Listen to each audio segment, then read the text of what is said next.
Welcome back to the Penn State Sports Night Sports Update. I'm Emily Edwards, and for the first time ever, I'm joined alongside my 3 fellow producers, Nolan Collery, Justin Ciavolella, and Tim Rogers, to make one final appearance on air. Let's take one last dive into the world of sports. Baseball season is in full swing, and 2 teams in the Keystone State are off to some hot starts.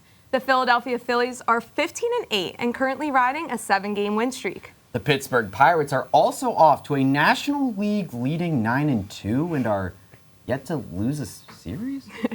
The pitching has pushed Philly over the top thus far into the season, as they are 3rd in the league in total strikeouts and 1st in the MLB in quality starts. No, that's old news. The Pirates have lost 6 straight. This team has scored 21 runs in the last 8 games, with one of those games having 9 of the runs. Why am I talking about this team? Who wrote this script? Phillies fans, I can't recommend enough that you go to a game at Citizens Bank Park this year if you're a fan of the long ball. The team has hit 23 home runs in only 16 home games. The Pirates do this to me every single year, without fail. You know, it's not even the losses that hurt me. It's not watching the injuries. No, it's watching the hope fade from my 8-year-old son's eyes as I need to tell him yet again, I'm sorry, buddy.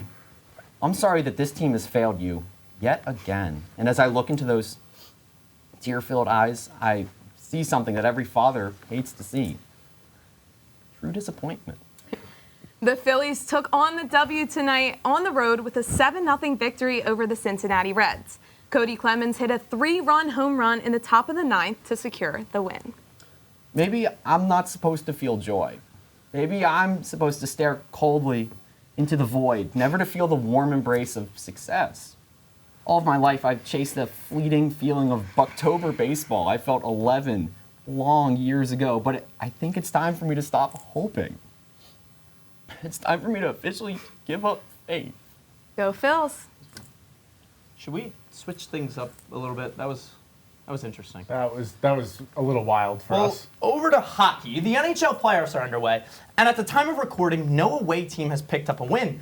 The Islanders, though, they fell to the Hurricanes 3-1 in Game 1 after Carolina. They kind of flopped their way into that one. But at the time of this recording, they're also up 3-1 over Carolina in Game 2. And speaking of flopping, Philadelphia 76ers coach Nick Nurse made some comments after Game 1 of the series against the New York Knicks that would imply the Knicks were flopping, specifically in the second quarter when they took 10 free throws of the 28 they had in the game, which isn't that really big of a ratio.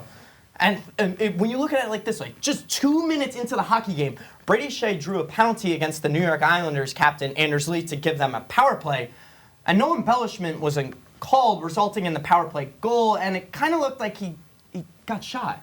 Yeah, it wasn't the best of calls there. But the Knicks fell behind early too, Tim, with the 76ers leading by 9 after the first quarter. The difference is the Knicks responded in a big way. Did those pesky Islanders? Well, New York was able to respond as Kyle McLean, whose dad, by the way, is one of the Islanders' coaches, buried the puck past Freddie Anderson to tie it at 1 apiece. Yeah, well, New York then outscored Philadelphia 33-12 in the second quarter, in large part due to 76ers star Joel Embiid going down with an injury on a dunk.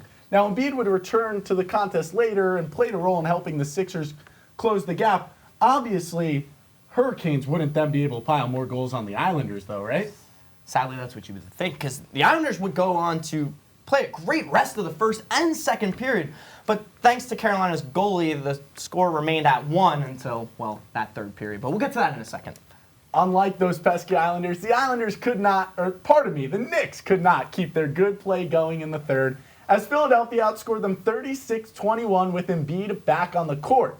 But the Knicks got the last laugh in Game 1, and Embiid was no match for the 3 20-point scorers on New York's side: Jalen Brunson, Dante DiVincenzo, and Miles McBride, who is underrated, and I'd compare a lot to Kyle McLean, who you made mention of earlier. I gotta be honest with you, I don't know much about basketball. I haven't heard of it. Just say yes. Just say yes. yes. All right. Yes. But here's the thing. The Canes would go on to score 2 goals, with one being an empty netter, to win the game 3-1. But did you know this interesting fact? That the Hurricanes' record with the officiating crew is 14-0. It's kind of a little weird. Same crew tonight? Same crew tonight. Well, I mean, knock on wood, even though this isn't wood. That's not. It'll be 14-1 after tonight. Well, there you go. And unfortunately, that's all the time we have for this special edition of the Sports Update. But before we sign off for the last time this year, we'd also like to take time to acknowledge the great crew that worked diligently to allow Penn State Sports Night to go live with its Dear Old State update. Anchors Amanda Vogt and Josh Bartosik sent viewers to our beat reporters for updates on Penn State football's blue-white game, Penn State softball's historic year, Mike Gambino's first year with Penn State baseball, Mark Pavlik and his squad's EIVA tournament aspirations, which turned into their 34th title win on Saturday evening, and both Penn State men's and women's lacrosse Big Ten conference slates.